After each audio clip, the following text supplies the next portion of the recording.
வணக்கம். நீங்கள் இணைந்து கொண்டிருப்பது ஐபிசி தமிழின் செய்தி நேரம். முதலில் தலைப்புச் செய்திகள். பெண்கள் தினத்தில் வலிந்து காணாமலாக்கப்பட்டோரின் உறவுகள் போராட்டம். ஐநாவின் அசமந்த நிலைப்பாட்டுக்கும் கடும் விமர்சனம். தொடர்பான விரிவான செய்திகள். ஐநா மனித உரிமை பேரவையில் கடந்த வருடம் நிறைவேற்றப்பட்ட இலங்கை தொடர்பான தீர்மானத்தில் கூறப்பட்டுள்ள விடயங்களை நிறைவேற்றி இலங்கையில் அனைத்து சமூகங்களுக்கும் இடையிலான நல்லிணக்கம் மற்றும் பொறுப்புக்கூறல் விடயங்களை ஸ்ரீலங்கா பூரணப்படுத்த வேண்டும் என இலங்கை தீர்மான இணை அனுசரணை நாடுகள் கோரியுள்ளன.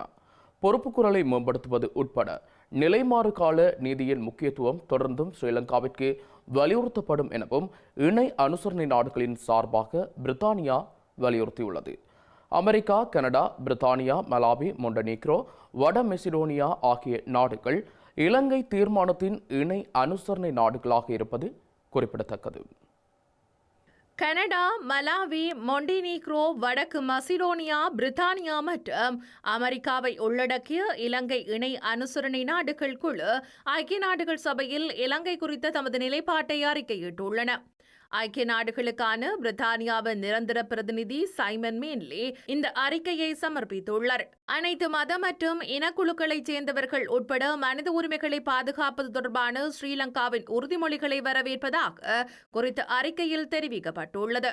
எவ்வாறாயினும் அமைதியான போராட்டங்கள் மீதான கடுமையான எதிர்வினைகள் குறித்த கவலைகளையும் குறித்த நாடுகள் வெளியிட்டுள்ளன. அமைதியான முறையில் ஒன்று கூடல் மற்றும் ஒன்றுபடுவதற்கான சுதந்திரம் மற்றும் கருத்து சுதந்திரத்திற்கான உரிமைகளை ஸ்ரீலங்கா பாதுகாக்க வேண்டும் எனவும் வலியுறுத்தியுள்ளன. மனித உரிமைகளின் பாதுகாப்பை ஊக்குவிப்பதில் குடிசார் சமூகம் ஒரு முக்கிய பங்கை கொண்டுள்ளது எனவும் எதிர்கால சட்டம் உட்பட குடிசார் சமூகத்தின் முக்கியமான பணிக்கான இடத்தை பாதுகாப்பதன் முக்கியத்துவத்தை நாங்கள் சுட்டிக்காட்டுவதாக கூறியுள்ளன. அத்துடன் இலங்கையர்களின் நம்பிக்கையை பேணுவதில் தேர்தல் முக்கிய பங்கு வகிப்பதாகவும் குறிப்பிட்டுள்ளன. நீண்டகாலமாக இருந்து வரும் ஊழலுக்கு தீர்வு காணுமாறு ஸ்ரீலங்கா அதிகாரிகளை இணை அனுசரணை நாடுகள் வலியுறுத்தியுள்ளன. ஸ்ரீலங்கா அரசாங்கம் செப்டம்பர் மாதம் சபைக்கு வழங்கிய உறுதிமொழிகளை சுட்டிக்காட்டியவர்களுடன் அனைத்து சமூகங்களுக்கும் நல்லிணக்கம் மற்றும் பொறுப்புக்கூறல் என்ற இலக்குடன் உண்மை மற்றும் பொறுப்புக்கூறலை மேம்படுத்துதல் உள்ளிட்ட நிலைமாறு கால நீதியின் முக்கியத்துவத்தை வலியுறுத்தியுள்ளன. அனைத்துலக பெண்கள் தினமான இன்றும் தமிழர் தாயகத்தின் தாய்மார்கள் வீதிகளில் இறங்கி வளமை போன்றே கண்ணீருக்கு மத்தியில் போராட்டத்தில் ஈடுபட்டிருந்தனர். தமது உறவுகளை தேடி போராடும் தமிழர் தாயக உறவுகளின் தொடர் போராட்டம் 7வது ஆண்டை தொட்டுள்ள நிலையில் தாய்மாரின் அவலம் தொடர்கின்றது. இன்று போராட்டத்தில் ஈடுபட்டிருந்த உறவுகள் இலங்கையின் இணை அனுசரணை நாடுகள் வெளியிட்டுள்ள அறிக்கை தொடர்பில் தமது அதிருப்தியை வெளியிட்டிருந்தனர். முல்லைத்தீவு மாவட்டத்தில் வலிந்து காணாமல் ஆக்கப்பட்டோரின் உறவுகளால் கடந்த 2017ஆம் ஆண்டு மார்ச் மாதம் 8ஆம் தேதி ஆரம்பிக்கப்பட்ட போராட்டம் இன்றுடன் 6 ஆண்டுகள் தொட்டுள்ளது. இந்த நிலையில் அனைத்துலக பெண்கள் தினமான இன்றைய தினத்தை கருப்பு தினமாக கடைபிடித்து முல்லைத்தீவு மாவட்ட உறவுகள் கவனஈர்ப்பு போராட்டத்தை முன்னெடுத்திருந்தனர். முல்லைத்தீவு மாவட்ட செயலகம் முன்பாக உள்ள சுற்றுவட்ட வளைவில் இந்த போராட்டம் இன்று காலை 10:30 இடம்பெற்றது. ஐக்கிய நாடுகள் சபையின் மனித உரிமைகள் கூட்டத்தொடர் ஜெனீவாவில் தற்போது நடைபெற்று வரும் தருணத்தில் வலிந்து காணாமல் ஆக்கப்பட்டவர்களின் உறவுகளுக்கான நீதியை சர்வதேச சமூகம் விரைந்து வழங்கும் வகையில் ஸ்ரீலங்கா அரசை சர்வதேச குற்றவியல் நீதிமன்றத்தில் பாரப்படுத்துமாறு கோரியும் சர்வதேச நீதி விசாரணை வலியுறுத்தியும் போராட்டம் முன்னெடுக்கப்பட்டது. இந்த போராட்டத்தில் வலிந்து காணாமல் ஆக்கப்பட்டவர்களின் உறவுகள், சமூக மட்ட பிரதிநிதிகள் உள்ளிட்டோர் கலந்து கொண்டனர். போராட்டத்தில் கலந்து கொண்டவர்களை ராணுவ புலனாய்வாளர்கள் நிழற்படங்களை எடுத்து அச்சுறுத்தும் செயற்பாட்டில் ஈடுபட்டிருந்தமை குறிப்பிடத்தக்கது. இலங்கையில எந்த மாநிலக்கும் சுதந்திரம் இல்லை என்பதை நாங்கள் இதில் எடுத்துக்காட்டி எங்களுக்கான சுதந்திரம் வரும் மட்டும் நாங்கள் இந்த நாளை கரிநாளாக எடுத்துக்கொண்டு இந்த கூட்டத்தொடர்பிலே இந்த இலங்கை இராணுவத்துக்கோ இலங்கை அரசாங்கத்துக்கோ கால இழப்பு கொடுக்கக்கூடாது என்பதை வலியுறுத்தி பாதிக்கப்பட்ட தரப்புகளின் கருத்துக்களையும் சாட்சிகளையும் முன்னிறுத்தி அவர்கள் பாதிக்கப்பட்டவர்களுக்கான உண்மையான தீர்ப்பு தர வேண்டும் என்பதை நாங்கள் வேண்டி நிற்கின்றோம். காணாமல் ஆக்கப்பட்டவர்களின் உறவினர்களால் முன்னெடுக்கப்பட்டு வரும் போராட்டங்கள் தென்னிலங்கை சிங்கள ஊடகங்களில் வெளியிடப்படுவதில்லை என சமூக ஆர்வலர்கள் சுட்டிக்காட்டியுள்ள நிலையில் சிங்கள மொழியிலும் காணாமல் ஆக்கப்பட்டவர்களின் உறவினர்கள் தமது நிலைப்பாட்டை வெளிப்படுத்தியிருந்தனர். இந்த நிலையில் இலங்கையில் பெண்களை வலுப்படுத்தும் வகையில் 3 வரைவுகள் தயாரிக்கப்பட்டுள்ளதாக ஸ்ரீலங்கா ஜனாதிபதி ரணில் விக்ரமசிங்கே தெரிவித்துள்ளார். தேசிய பெண்கள் தின நிகழ்வில் கலந்து கொண்டு உரையாற்றிய ரணில் விக்ரமசிங்கே இலங்கையின் அரசியல் பொருளாதார விடயங்களில் முன்னேற்றங்களை கொண்டு வருவதற்கு ஆதரவளித்து வரும் பெண்களுக்கு நன்றி தெரிவித்தார். திடமான இலங்கையை கட்டியெழுப்பவே ஸ்ரீலங்கா மகளிர் விவகார அமைச்சை தற்காலிகமாக தனது பொறுப்பில் எடுத்ததாக ரணில் விக்ரமசிங்கே குறிப்பிட்டுள்ளார். அனைத்துலக பெண்கள் தின தேசிய விழா பத்ரமுல்லையில் உள்ள தனியார் விடுதியில் இன்று கொண்டாடப்பட்டது. அவள் தேசத்தின் பெருமை எனும் தொனிப்பொருளில் பெண்கள் சிறுவர்கள் விவகாரங்கள் மற்றும் சமூக வலுவூட்டல் அமைச்சினால் இந்த நிகழ்வு ஏற்பாடு செய்யப்பட்டிருந்தது. பெண்கள் மற்றும் சிறுவர் விவகார ராஜாங்க அமைச்சர் கீதா குமார் சிங்கவினால் பாலின சமத்துவம் மற்றும் பெண்களை வலுவூட்டல் தொடர்பான தேசிய கொள்கை மற்றும் பெண்கள் அமைதி மற்றும் பாதுகாப்பு தொடர்பான தேசிய செயற்திட்டம் என்பன இதன்போது ஜனாதிபதியிடம் கையளிக்கப்பட்டன. பெண்கள் தினத்தையொட்டி ஜனாதிபதி ரணில் விக்ரமசிங்கவினால் பெருமை மற்றும் கீர்த்திமிக்க பெண்களுக்கான விருதுகள் வழங்கப்பட்டன. இலங்கை மகளிர் பணியகத்தின் தலையீட்டில் மாவட்ட மட்டத்தில் தெரிவு செய்யப்பட்ட சிறந்த 25 பெண் தொழில் முயற்சியாளர்களுக்கான சான்றிதழ்களும் வழங்கி வைக்கப்பட்டன. இலங்கைக்கும் சர்வதேச நாணய நிதியத்திற்கும் இடையிலான பணி வெற்றியடைய உறுதுணையாக இருந்ததோடு கடினமான காலங்களில் பொருளாதார சவால்களை வெற்றி கொள்ள உதவிய இந்திய நிதியமைச்சர் நிர்மலா சீதாராம், அமெரிக்க திரைசேரி செயலாளர் ஜெனட் ஜெலன், சர்வதேச நாணய நிதியத்தின் முகாமைத்துவ பணிப்பாளர் கிறிஸ்டலினா ஜோர்ஜியாவா ஆகியோருக்கும் ஜனாதிபதி நன்றி தெரிவித்தார். 1960ஆம் ஆண்டு உலகின் முதல் பெண் பிரதமராக ஸ்ரீமாவோ பண்டாரநாயக்க தெரிவானார். ஆனால் நாம் முன்னேற்றமடையவில்லை. இன்று சில நாடுகளில் அரசியல் துறையில் பெண்களின் பிரதிநிதித்துவம் குறைந்து 20 தொடக்கம் 25 உள்ளது. ஆனால் நாம் அந்த மட்டத்தை அடையவில்லை. எங்கள் நிர்வாகத்துறையில் பெண்கள் முன்னிலைக்கு வந்துள்ளனர். அதில் எந்த பிரச்சனையும் இல்லை. கல்வித்துறையிலும் பெண்களின் பிரதிநிதித்துவம் அதிகரித்துள்ளது. ஆனால் வணிகத்துறை போன்ற பல துறைகளில் இந்த குறைபாடு உள்ளது. இந்த நிலையை மாற்றியமைக்கும் வகையில் மகளிர் விவகார அமைச்சுடன் இணைந்து கொள்கை அறிக்கை தயாரிப்பதற்காக 2 குழுக்கள் நியமிக்கப்பட்டன. அதேபோன்று நன்கொடைகளும் பெறப்பட்டன. நாடாளுமன்ற மகளிர் அமைப்புடன் கலந்துரையாடி எமது வேண்டுகோளின் அடிப்படையில் 3 வரைவுகள் தற்போது தயாரிக்கப்பட்டுள்ளன. அதில் ஒன்று பாலினம் மற்றும் சமத்துவ சட்டம், மற்றொன்று பெண்களுக்கு வலுவூட்டும் சட்டம் மற்றும் தேசிய ஆணைக்குழு. இவை குறித்து இந்த மாதத்திற்குள் ஆராய்ந்து குறைந்தபட்சம் ஜூன் மற்றும் ஜூலைக்குள் சட்டமாக்க வேண்டும். ஈழத்தில் பெண்களுக்கான சுதந்திரத்தை தமிழீழ விடுதலை புலிகளே பெற்றுக் கொடுத்ததாக முன்னாள் நாடாளுமன்ற உறுப்பினர் அரியநேந்திரன் தெரிவித்தார். அதே நேரம் தமிழர் விடுதலை போராட்டத்திலும் ஆரம்பம் முதல் தற்போது வரை பெண்களின் பங்களிப்பு முக்கியத்துவம் வாய்ந்தது எனவும் அவர் கூறினார். இலங்கை தமிழரசு கட்சியின் பெண்கள் தின நிகழ்வு இன்று இலங்கை தமிழரசு கட்சியின் களுவாஞ்சிக்குடி காரியாலயத்தில் நடைபெற்றது. இதன்போது கட்சியின் கொடி ஏற்றி வைக்கப்பட்டதுடன் உயிரிழந்த மாவீரர்களினை நினைவு கூறும் வகையில் மௌன அஞ்சலியும் செலுத்தப்பட்டது. குறித்த நிகழ்வில் உரையாற்றிய ப. அரியநேத்தின் பெண்களின் பெருமைகள் குறித்து கருத்து வெளியிட்டார். பெண்களுக்கான சுதந்திரத்தை கொடுத்தது தமிழீழ விடுதலை புலிகள் இயக்கம் என்பது எல்லோருக்கும் தெரியும். 1985ஆம் ஆண்டு பெண் போராளிகளை உள்வாங்கி அதற்கு பிற்பாடுதான் தமிழ் வீரம் என்றால் என்ன என்பதை உலகத்துக்கு காட்டியவர்கள் எங்கள் பெண்கள். அந்த வகையில் அந்த பெண்களை பெற்ற தாய்மார்கள், அந்த பெண்களிலே இருந்து மாவீரர்களாக ஆகுதியான தாய்மார்களும் இன்றைய மத்தியிலே இருந்து கொண்டுதான் இருக்கின்றார்கள். இந்த நிலையில்தான் பெண்கள் கடந்த 74 வருடங்களாக இடம்பெற்ற இந்த போராட்டத்தில் கூட தந்தை செல்வா அவர்களினால் ஆரம்பிக்கப்பட்ட அகிம்சை ரீதியான போராட்டமாக இருக்கலாம், தலைவர் பிரபாகரன் அவர்களால் ஆரம்பிக்கப்பட்ட ஆயுத போராட்டமாக இருக்கலாம், இப்பொழுது உங்கள் தமிழ் தேசிய கூட்டமைப்பின் தலைவர்களால் சம்பந்தனை அவர்கள் ஆரம்பித்திருக்கின்ற இராஜதந்திர போராட்டமாக இருக்கலாம். இந்த 3 போராட்டங்களிலும் பெண்களின் பங்களிப்பு அளப்பரிய ஒன்றாக இருந்து கொண்டிருக்கின்றது. இலங்கையின் கடன் மறுசீரமைப்பு நடவடிக்கைகளுக்கு தொடர்ந்தும் ஆதரவளிப்பதாக உலக வங்கி தெரிவித்துள்ளது. சீனா கடன் மறுசீரமைப்புக்கு எழுத்து மூலம் இணங்கியுள்ள நிலையிலேயே உலக வங்கியின் தெற்காசியாவிற்கான பிரதி தலைவர் மார்டின் ரைசர் இதனை தனது உத்தியோகபூர்வ ட்விட்டர் தளத்தில் குறிப்பிட்டுள்ளார். இலங்கையின் கடன் மறுசீரமைப்பு தொடர்பான நடவடிக்கைகளின் முன்னேற்றத்தை வரவேற்பதாக உலக வங்கியின் பிரதி தலைவர் மார்டின் ரைசர் தெரிவித்துள்ளார். அத்துடன் மக்களை பாதுகாப்பதற்கும் பொருளாதாரத்தை மீட்பதற்குமான முக்கிய சீர்திருத்தங்களை செயற்படுத்துவதற்கும் உலக வங்கி தொடர்ந்தும் ஆதரவளிக்கும் எனவும் அவர் குறிப்பிட்டுள்ளார். மேலும் இலங்கையின் எதிர்கால சவால்களை எதிர்நோக்க இது பாரிய உதவியாக அமையும் என அவர் சுட்டிக்காட்டியுள்ளார். அனைத்து பல்கலைக்கழக மாணவர் ஒன்றியத்தால் இன்று கொழும்பில் முன்னெடுக்கப்பட்ட போராட்டத்தை கலைக்க ஸ்ரீலங்கா காவல்துறையினர் கண்ணீர் புகை மற்றும் நேர்த்தாரை பிரயோகங்களை மேற்கொண்டிருந்தனர். கொழும்பு பல்கலைக்கழக வளாகத்திற்குள் நேற்றைய தினம் கண்ணீர் புகை குண்டுகள் வீசப்பட்டமைக்கு எதிர்ப்பு தெரிவிக்கும் வகையிலேயே இந்த போராட்டம் முன்னெடுக்கப்பட்டது. ஸ்ரீலங்கா அரசாங்கத்தை எதிர்த்து அனைத்து பல்கலைக்கழக மாணவர் ஒன்றியத்தினர் நேற்றைய தினம் கொழும்பு பல்கலைக்கழக வளாகத்திற்குள் முன் போராட்டம் ஒன்றை முன்னெடுத்திருந்தனர். இதனை கலைப்பதற்காக காவல்துறையினர் கண்ணீர் புகை மற்றும் நீர்த்தாரை பிரயோகங்களை மேற்கொண்டதுடன் பல்கலைக்கழகத்திற்குள்ளும் தாக்குதல்களை மேற்கொண்டிருந்தனர். இதனை எதிர்க்கும் முகமாக இன்றைய தினம் மாணவர்களால் மீண்டும் ஒரு போராட்டம் முன்னெடுக்கப்பட்டதுடன் இதில் பேராசிரியர்களும் கலந்து கொண்டுள்ளனர். இதனை அடுத்து குறித்த போராட்டத்தை கலைப்பதற்காக ஸ்ரீலங்கா காவல்துறையினர் நீர்த்தாரை மற்றும் கண்ணீர் புகை பிரயோகங்களை மீண்டும் மேற்கொண்டிருந்தாலும் போராட்டக்காரர்கள் தமது போராட்டத்திலிருந்து பின்வாங்க மறுத்திருந்தனர். இதனால் ஆர்ப்பாட்ட பேரணி செல்லும் வீதியை மறைத்து பெருமளவான அதிரடி படையினர் பாதுகாப்புக்காக குவிக்கப்பட்டிருந்தனர். இதனை அடுத்து போராட்டத்தில் ஈடுபட்டவர்கள் மீண்டும் கொழும்பு பல்கலைக்கழகத்தின் பிரதான நுழைவாயிலில் தமது எதிர்ப்பை வெளியிட்டிருந்ததுடன் அங்கிருந்து அரசாங்கத்தை எச்சரித்துவிட்டு கலைந்து சென்றுள்ளனர். இந்த நிலையில் ஸ்ரீலங்கா காவல்துறையினர் மேற்கொண்ட கண்ணீர் புகை பிரயோகத்தினால் பாடசாலை மாணவர்களும் பாதிக்கப்பட்டுள்ளனர். இதனால் பல பாடசாலை மாணவர்கள் இருமல் மற்றும் கண் எரிவுடன் அசௌகரியங்களை எதிர்நோக்கியிருந்தனர். இலங்கையின் கச்சதீவில் இடம்பெற்ற பேச்சுவார்த்தைகளின் பின்னரும் இந்திய கடற்றொழிலாளர்களின் அத்துமீறல் தொடர்ந்தும் இடம்பெறுவதாக யாழ் மாவட்ட கடற்றொழிலாளர் கூட்டுறவு சங்க சமாசங்களின் சம்மேளன தலைவர் ஸ்ரீகந்தவில் புனித பிரகாஷ் தெரிவித்துள்ளார்.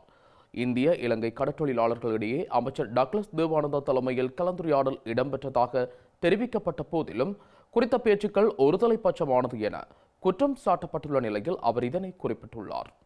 கடல் பரப்பில் காணப்படுகின்ற கடல் வளங்கள் எமது எதிர்பார்ப்புகளை பூர்த்தி செய்வதற்கே போதுமானதாக இல்லாத நிலையில் அயல் நாடான இந்தியாவுடன் பகிர்ந்து கொள்ளும் சூழல் ஏற்படுமாயின் எமது கடற்தொழிலாளர்கள் வாழ்வாதாரம் அச்சுறுத்தலை எதிர்கொள்ளும் நிலையில் போய்விடும். எனவேதான் எந்தவித தொழில் முயற்சிக்கும் எமது கடற்பரப்பில் இந்திய கடற்தொழிலாளர்களுக்கு நாங்கள் அனுமதி வழங்குவதற்கு அனுமதி கொடுக்க வேண்டாம் என்றது எமது கருத்தாகவே எல்லா தளங்களிலும் நாங்கள் முன்வைத்து வருகிறோம். அந்த அடிப்படையில் கடந்த கிழமை நாங்கள் கச்சதீவில் கௌரவ அமைச்சரின் ஒருங்கமைப்பில் எமது கடலில் தொழில் செய்து கொண்டிருக்கும் தொழிலாளர்களாகிய எமது சங்கங்களின் பிரதிநிதிகள் அனைவரும் அங்கே சென்று நாங்கள் இந்த இந்திய அத்துமீறல்கள் தொடர்பாகவும் இந்தியாவின் அடிமடி இழுவை தொழில் தொடர்பாகவும் பல கருத்துக்களை முன்வைத்திருக்கிறோம். அவர்களுக்கு அனுமதி வழங்குவதென்று கூறப்பட்ட கருத்துக்கள் எல்லாத்தையும் நாங்கள் எதிர்த்து எமது கருத்துக்களை நாங்கள் சொல்லியிருக்கிறோம். எங்களுடைய உண்மையான நிலப்பாடுகளை அங்கே தெளிவாக நாங்கள் தெளிவுபடுத்தியிருந்தோம். ஸ்ரீலங்கா அரசாங்கத்தினால் தனக்கு வழங்கப்பட்ட பதவிகளையும் அதிகாரத்தினையும் பயன்படுத்தாமல் ஓய்வு பெறப்போவதில்லை என ஸ்ரீலங்கா ராஜாங்க அமைச்சர் சிவனேசதுரை சந்திரகாந்தன் தெரிவித்தார். மட்டக்களப்பில் இடம்பெற்ற நிகழ்வொன்றில் கலந்து கொண்டு உரையாற்றிய அவர் ஸ்ரீலங்கா தேர்தல்கள் ஆணையாளர் தொடர்பிலும் அவதூறு கருத்துக்களை வெளியிட்டுள்ளார். காலையிலே கோல் எடுத்து சாணக்கியனுக்கு போட போட்டு ஐயா பிள்ளையாம்பார் அடிச்சு கொடுக்க வராரு தோடு கொடுக்க போறாரு அவருக்கு சொல்லி அவர் எலெக்ஷன் கமிஷனுக்கு அடிக்கி அந்த மனுஷனை இப்போ டென்ஷன் ஆகி காலையில் இருந்தால் தண்ணியை அடித்து படம் தெலும்பையில் அவர் ஆகி நீங்கள் டென்ஷன் ஆகி எங்களுக்கு போட்டு போட்டு இனி அதை ஜிஏக்கு எலெக்ஷன் கமிஷன் சொல்லி இதெல்லாம் தேவையில்லை. அதுவே இல்லை. நீங்கள் வந்தீங்களா வேலையை பார்த்தீங்களா நீங்கள் போட்டு போடுங்க. சாணக்கியனாக்கு நீங்கள் மெம்பர்ஸாக இருக்கோ அல்லது இன்னும் ஒரு ஜூஎம்பிக்கு நீங்கள் உறுப்பினராக இருக்கோ அல்லது நீங்கள் யாருக்கு போட்டு போடுங்க. அதெல்லாம் வேறு விஷயம். ஆனால் ஒரு விஷயத்தை பண்ணி சொல்கிறேன், அந்த அதிகாரிகளுக்கு விலை கொடுறதுக்காக எனக்கு தரப்பட்ட அதிகாரத்தை யாரும் விட மாட்டேன். எனக்கு தரப்பட்ட அதிகாரம் என்ன? மக்களால் உங்களுக்கு தெரியும், மட்டக்களப்பு மாவட்டத்தில் அதிகூடிய வாக்கெடுக்கலாம். ஏதோ மக்களை நம்பி வாக்கு போட்டாங்க. அந்த ஆணையை யாரும் கவலை செய்யறதுக்கு பாடி விட வேணாம். அதே போல நானொரு ஏதாவது வரலாற்றில் மிக கஷ்டப்பட்டு வந்த மக்களை தூக்கி நிறுத்தது என்ன முடிவை எடுக்கக்கூடிய ஆள். அதுக்காக தான் இவ்வளவு பிரச்சனை அரசாங்கம் நிற்கிறேன். அரசாங்கம் தந்திருக்கிற பதவியை எனக்கு அளிக்கப்பட்டிருக்கிற அதிகாரத்தையும் பயன்படுத்தாம போக நினைச்சீங்கன்னா அது கூட பிள்ளையான கணிப்படாக இருக்க முடியும். அதை நீங்க செய்ய முடிக்கிற வேணாம். இலங்கையின் பொருளாதார நெருக்கடி காரணமாக பாலியல் தொழிலில் ஈடுபடும் ஆண்களின் எண்ணிக்கை அதிகரித்துள்ளதாக தொழில்துறையுடன் தொடர்புடைய தரப்பினர் தெரிவித்துள்ளனர். இதன்படி ஆண் பாதுகாப்பு சேவைகளை வழங்கும் இணையதளம் ஒன்றில் நாளாந்தம் பதிவாகும் ஆண்களின் எண்ணிக்கை பாரியளவில் அதிகரித்துள்ளதாக தெரிவிக்கப்பட்டுள்ளது. இலங்கை தற்போது எதிர்நோக்கும் பொருளாதார நெருக்கடி காரணமாக பலர் பாதிக்கப்பட்டுள்ளதுடன் தமது வேலைகளையும் இழந்துள்ளனர். இந்த நிலையில் அதிகளவிலான வருமானத்தை ஈட்டக்கூடிய தொழில்களை தேடும் இளைஞர்கள் பாலியல் தொழிலில் ஈடுபடுவதில் அதிக ஆர்வம் காட்டியுள்ளதாகவும் இதன் அடிப்படையில் தம்மை இணையதளங்களில் பதிவு செய்திருப்பதாகவும் தொழில்துறையுடன் தொடர்புடைய தரப்பினர் தெரிவித்துள்ளனர். இந்த இணையதளங்களுள் சில வெளிநாடுகளில் இருந்து செயல்படுவதாகவும் 20 முதல் 40 வயதிற்குட்பட்ட இளைஞர்கள் குறித்த இணையதளத்தில் அதிக அளவில் தம்மை பதிவு செய்திருப்பதாகவும் அவர்கள் சுட்டிக்காட்டியுள்ளனர். அத்துடன் வழங்கப்படும் சேவைகளுக்கு ஏற்ப கட்டணம் மாறுபடுவதாகவும் ஒரு மணித்தியாலத்திற்கு 20 முதல் 50 வரையான அமெரிக்க டாலர்கள் அறவிடப்படுவதாகவும் தெரிவிக்கப்பட்டுள்ளது. இந்த இணையதளங்களில் பாலியல் தொழிலில் ஈடுபடுபவர்களின் பெயர், வயது, தொலைபேசி எண் உள்ளிட்ட விவரங்கள் உள்ளடக்கப்பட்டிருப்பதால் அவற்றின் இரகசியத்தன்மை பாதுகாக்கப்பட வேண்டும் என வலியுறுத்தப்பட்டுள்ளது. இதேவேளை இணையதளங்கள் மூலம் பாலியல் தொழிலில் ஈடுபடுவது சட்டவிரோதமான செயல் என்ற போதிலும் இது தொடர்பான முறைப்பாடுகள் கிடைக்காது, விசாரணைகளை மேற்கொள்ளவும் சட்ட நடவடிக்கைகளை எடுக்கவும் முடியாது என ஸ்ரீலங்கா காவல்துறையினர் தெரிவித்துள்ளனர். இலங்கையில் அமெரிக்க டாலருக்கு நிகரான இலங்கை ரூபாவின் பெறுமதி வலுப்பெற்றதனால் அத்தியாவசிய பொருட்களின் விலைகள் சில குறைவடைந்துள்ளன. இதற்கமைய கோதுமை மாவின் விலை 15 ரூபாவினாலும் குறைக்கப்பட உள்ளதுடன் ஒரு ராத்தல் பானின் விலை 10 ரூபாவினால் குறைக்கப்பட்டுள்ளதாக வெதுப்பக உரிமையாளர்கள் சங்கம் தெரிவித்துள்ளது. இலங்கையில் ரூபாவின் பெறுமதி அதிகரித்து அமெரிக்க டாலரின் பெறுமதி குறைவடைந்து வருகின்றது. இதனால் இலங்கையில் அத்தியாவசிய பொருட்களின் விலைகள் மேலும் குறைவடையும் சாத்தியம் காணப்படுகின்றது. இந்த நிலையிலேயே செரண்டிப் மற்றும் பிரீமா நிறுவனங்கள் 1 கிலோ கோதுமை மாவின் விலையை 15 ரூபாவினால் குறைக்க உள்ளதாக அறிவித்துள்ளன. அத்துடன் 450 கிராம் நிறையை கொண்ட ஒரு ராத்தல் பானின் விலை 10 ரூபாவினால் குறைக்கப்பட்டுள்ளதாக வெதுப்பக சங்க உரிமையாளர்கள் தெரிவித்துள்ளனர். பானின் விலை தற்போது 160 முதல் 180 ரூபாய் வரை விற்பனை செய்யப்படுகின்றது. மேலும் பருப்பு மற்றும் வெள்ளை சீனியின் மொத்த விலை குறைவடைந்துள்ளதாக புறக்கோட்டை மொத்த விற்பனையாளர்கள் தெரிவிக்கின்றனர். பருப்பு கிலோ ஒன்றின் மொத்த விலை 40 ரூபாவினாலும் வெள்ளை சீனி கிலோ ஒன்றின் மொத்த விலை 30 ரூபாவினாலும் குறைவடைந்துள்ளது. மொத்த விலை குறைவடைந்ததனால் எதிர்வரும் நாட்களில் இவற்றின் சில்லறை விலைகளும் குறைவடையலாம் என எதிர்பார்க்கப்படுகின்றது. இதேவேளை இலங்கையில் ஏற்பட்டுள்ள பொருளாதார நெருக்கடியால் உச்சத்தை தொட்ட தங்கத்தின் விலை வீழ்ச்சியடைய ஆரம்பித்துள்ளது.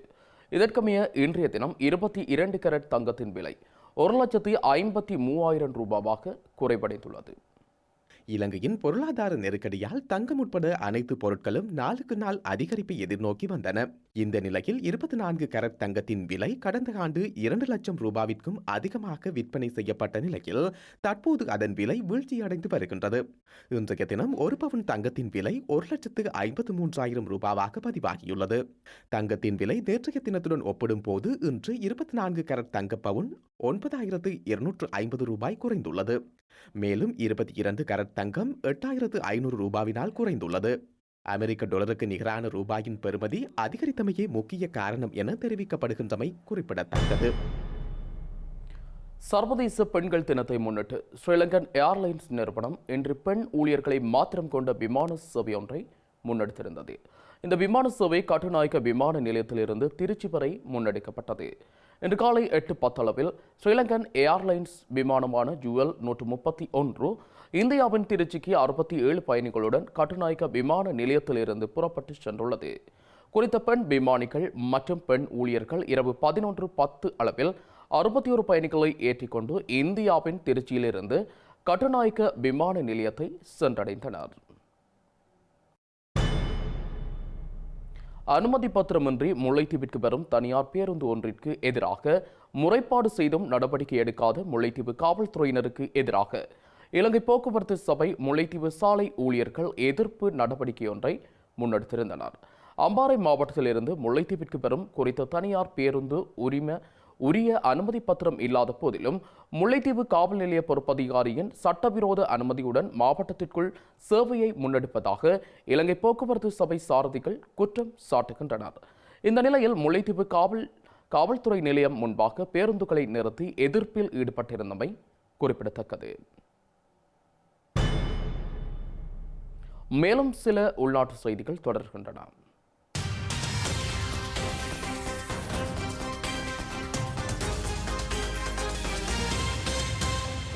அனைத்துலக பெண்கள் தினத்தையொட்டி மன்னார் மாவட்டத்தில் தெரிவு செய்யப்பட்ட பெண் தலைமைத்துவ குடும்பங்களுக்கு உலருணவு பொதிகள் வழங்கி வைக்கப்பட்டுள்ளன. மன்னார் மாவட்ட சமூக பொருளாதார மேம்பாட்டுக்கான நிறுவனத்தின் பணிப்பாளர் ஜாக்சன் பிகிராடோ தலைமையில் குறித்த நிகழ்வு முன்னெடுக்கப்பட்டுள்ளது. தமிழகத்தின் நாகப்பட்டினம் வேளாங்கண்ணியில் இருந்து இலங்கைக்கு சட்டவிரோதமாக தப்பிச் செல்ல திட்டமிட்டதாக தெரிவிக்கப்படும் 6 ஏதிலிகள் இந்தியாவின் கியூ பிரிவு காவல்துறையினரால் கைது செய்யப்பட்டுள்ளனர். வேளாங்கண்ணியில் உள்ள விடுதி ஒன்றில் நடத்தப்பட்ட சோதனை நடவடிக்கையின் போது அவர்கள் கைது செய்யப்பட்டதாக தெரிவிக்கப்படுகிறது. வவுனியா வைத்தியசாலை சுற்றுவட்டத்தில் அமைந்துள்ள திருவள்ளுவர் சிலையடியில் இன்றைய தினம் திருவள்ளுவர் குருபூசை கடைபிடிக்கப்பட்டுள்ளது. வவுனியா நகரசபையின் ஏற்பாட்டில் உபநகரபிதா சு குமாரசாமி தலைமையில் நடைபெற்ற இந்நிகழ்வில் நகரசபை உறுப்பினர்கள், விரிவுரையாளர்கள், சமூக ஆர்வலர்கள் கலந்து கொண்டனர். அம்பாறை பொத்திவில் பிரதேசத்தில் உள்ள இளைஞர்கள் தமக்கான பொது விளையாட்டு மைதானம் ஒன்றினை அமைப்பதற்கான காணியை வழங்குமாறு கோரி ஆர்ப்பாட்டத்தில் ஈடுபட்டுள்ளனர். ஆர்ப்பாட்டமானது பொத்துவில் சுயாதீன இளைஞர் அமைப்பின் ஏற்பாட்டில் இடம்பெற்றுள்ளது. அனைத்துலக பெண்கள் தினமான இன்று பல சர்வதேச நாடுகளிலும் பெண்கள் போற்றப்பட்டு மதிப்பளிக்கப்பட்டு கௌரவப்படுத்தப்படுகின்ற போதிலும் தமிழர் தாயகத்தை பொறுத்தவரை அநேகமான சவால்களுக்கு மத்தியில் மீண்டெழுந்து வரும் பெண்கள் முக்கியத்துவமானவர்களாக கருதப்படுகின்றனர். இதன்படி தமிழர் தாயக மக்களின் உரிமைகளுக்காக போராடிய பெண் ஒருவரின் சவால்கள் மற்றும் வெற்றிகளை தாங்கிய தொகுப்பு அடுத்து வருகிறது. பெண்ணால முடியாதது ஒன்றுமில்லை, பெண்களாலும் எல்லாம் முடியும் என்றதை நான் இன்னக்கூடாக நான் அதை சாதிச்சு காட்டியிருக்கிறேன், சாதிச்சு கொண்டு இருக்கிறேன். பல தடைகளை கடந்து செல்வதுதான் வாழ்க்கை என்பதற்கு எடுத்துக்காட்டாக தமிழர் தாயகத்திலும் பல பெண்கள் திகழ்கின்றமை யாவரும் அறிந்ததே. வடக்கு கிழக்கில் சுமார் 3 தசாப்தங்களாக இடம்பெற்ற யுத்தத்தால் லட்சக்கணக்கான உயிர்கள் காவு கொள்ளப்பட்டும் பல பெறுமதியான சொத்துக்களையும் இழந்த இனமாக தமிழினம் வாழும் நிலையில் யுத்த காலத்தில் பாதிப்புகளை எதிர்கொண்டு வடுக்களை சுமந்தவனம் தமது குடும்பத்தை வழிநடாத்தும் பெண்கள் அநேகம் பேர் உள்ளனர். அவ்வாறானதொரு பெண்மணியே ஜெயா என அழைக்கப்படும் பொன்னையா ஜெயகுமுதினி. யாழ்ப்பாணத்தைச் சேர்ந்த முன்னாள் போராளியான இவர் 2 ஆண் பிள்ளைகளின் தாயாகவும் கணவனால் கைவிடப்பட்ட நிலையிலும் யுத்த தழும்புகளுடனும் உடலில் இரும்பு துகள்களையும் சுமந்து கொண்டு ஜீவித்து வருவதுடன் தனது 2 பிள்ளைகளின் கல்விக்காக சிறு தொழில்களை செய்து வருகிறார். சவால்களுக்கு மத்தியிலும் மனம் தளராத ஜெயா பெட்டி கடை வைத்து சிற்றுண்டிகளை செய்து விற்பனை செய்து அதிலிருந்து கிடைக்கும் சிறிய வருமானத்தில் பிள்ளைகளை கவனித்து வருகிறார். 2 பிள்ளைகள் படிக்கிற பிள்ளைகள். மூத்த மகன் ஏழு இப்போ 23 பேட்சில் எக்ஸாம் எடுக்கிறாள். அடுத்த மகன் 9ஆம் படிக்கிறார். அவர் ராமேஸ்வர மிஷனில் சுவாமியாக்களோட இருந்து படிக்கிறார். மற்றவர் வெளியில் ஹாஸ்டலில் இருக்கிறார். அவற்றை கல்வி செலவு முழுக்க என்னுடைய செலவு தான். வகுப்பு காசு, பிள்ளைன்ற போக்குவரத்து, பிள்ளைன்ற மேலதிக செலவு, அவங்க தங்குமிடமும் சாப்பாடும் அந்த ஹாஸ்டலோடையாக இருந்தாலும் மிச்ச செலவெல்லாம் என்னோட. இப்போ இந்த வாழ்வாதாரமாக நான் காலையில் சாப்பாடு, மதியத்தில் சர்பத் போடுவேன், பின்னரத்தில் கிழங்கு வடை செய்வேன். அதை விட சப்போட்டா இந்த பயிர்கண்டுகள் பதிவு செய்து அதுகளை விட்டு கொண்டிருக்கிறேன். கற்றாழை எல்லாம் இலையா விற்பேன். கற்றாழை எண்ணெட்டையை வச்சு தான் நான் அதை கற்றாழையை நாட்டு நடுறது, எடுத்து விற்று கொள்வது. அப்போ அப்படி செய்து கொண்டிருக்கேன். இப்போ நான் எனக்கு மா அரைக்கிற மிஷின், தூள் அரைக்கிற மிஷின், அதோட பாப்கார்ன். யுத்தத்தால் பாதிப்படைந்து 2007ஆம் ஆண்டு மட்டக்களப்பு போரதீவு பற்று பிரதேச செயலகத்துக்குட்பட்ட வெள்ளாவளி கிராமத்தில் மீள குடியேறிய பின்னர் அரசாங்கத்தால் வீடு கட்டி கொடுக்கப்பட்டுள்ள போதிலும் அதனை இற்றை வரையிலும் பூர்த்தி செய்து கொள்ள முடியாமல் உள்ளதாக ஜெயா தெரிவிக்கின்றார். கணவரும் விட்டு பிரிந்த நிலையில் தனது பிள்ளைகளின் கல்விக்காக அயராது பாடுபட்டு வரும் முன்னாள் பெண் போராளியான ஜெயா தனது உழைப்பிலேயே சீவித்து வரும் நிலையில் பெண்ணால் முடியாதது ஒன்றும் இல்லை என சுட்டிக்காட்டுகிறார். பெண்களால் முடியாதுன்றது எதுவுமே இல்லை.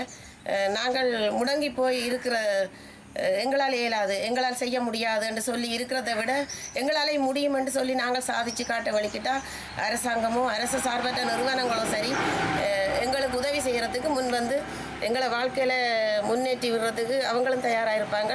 ஜெயாவை போன்று பல பெண்கள் தமிழர் தாயகமெங்கும் தமது குடும்பத்துக்காக அர்ப்பணித்து செயற்படுவதுடன் பல சவால்களை எதிர்கொண்டு சாதனைகளையும் படைத்து வருகின்றனர். இவ்வாறானவர்களை போற்றுவதும் மீண்டும் முழுமையாக எழுவதற்கு உதவுவதும் எமது தார்மீக பொறுப்பாகும்.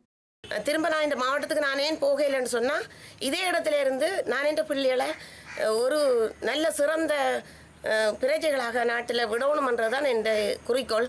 இப்போ நான் பட்ட கஷ்டங்கள் இந்த பிள்ளைகள் படக்கூடாதுன்றதுக்காகத்தான் நான் இந்த வாழ்வாதாரத்தின் ஊடாக இந்த பிள்ளைகளை நான் படிப்பித்து கொண்டிருக்கிறேன்.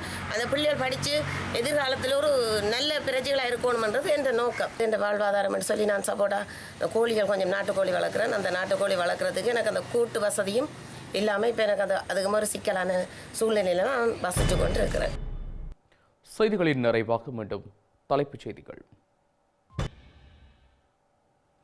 இத்துடன் ஐபிசி தமிழின் செய்தி நேரம் நிறைவடைகிறது. உடனுக்குடன் செய்திகளை அறிந்து கொள்ள ibctamil.com என்ற நமது இணையதளத்தை பார்வையிடுங்கள். வணக்கம்.